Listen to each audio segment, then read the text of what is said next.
നമ്മൾ കൂടുതൽ ആളുകൾ നാട്ടുകാരെ ബോധിപ്പിക്കാൻ വേണ്ടി ജീവിക്കുന്നവരാണ്. അവരുടെ ഫീഡ്ബാക്കിനെ വളരെ ഭയക്കുന്നവരാണ്. നമ്മൾ ആദ്യം സമൂഹത്തെക്കുറിച്ചാണ് ചിന്തിക്കുന്നത്, എൻ്റെ ലൈഫിനെ കുറിച്ചല്ല, ആ ആളുടെ ലൈഫിനെ കുറിച്ചല്ല.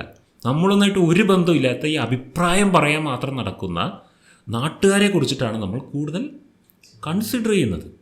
അങ്ങനെ കൺസിഡർ ചെയ്യുന്ന ഒരാൾക്ക് ഈ പറയുന്ന ഒരു കാര്യം വർക്കൗട്ട് ആവില്ല. ആദ്യം അത് സ്റ്റോപ്പ് ചെയ്യണം. ഞാൻ ആദ്യം സ്റ്റോപ്പ് ചെയ്യാൻ പറഞ്ഞത് ഈ ഏതൊരു സാധനവും സ്റ്റാർട്ട് ചെയ്യണമെങ്കിൽ അത് എൻഡ് ചെയ്യാൻ അറിയണം എന്നുള്ളത്.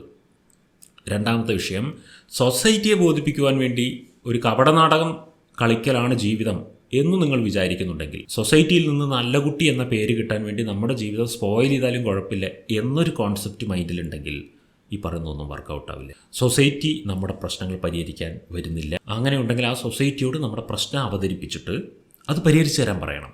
സൊസൈറ്റിയെ നമുക്ക് റെസ്പെക്റ്റ് ചെയ്യാം, ഭയക്കാം, സൊസൈറ്റിയെ സ്നേഹിക്കാം, സൊസൈറ്റിയുടെ വാക്കുകൾക്ക് മാന്യത കൊടുക്കാം. എങ്ങനെയാണെങ്കിൽ അപ്പോൾ ആ സൊസൈറ്റിയോട് പറയണം, ഐ ഹാവ് എ പ്രോബ്ലം, അതൊന്ന് പരിഹരിച്ചു തരും എന്ന്. അത് പരിഹരിച്ചു തരാൻ പറ്റണം. അവർക്ക് പറ്റില്ലല്ലോ.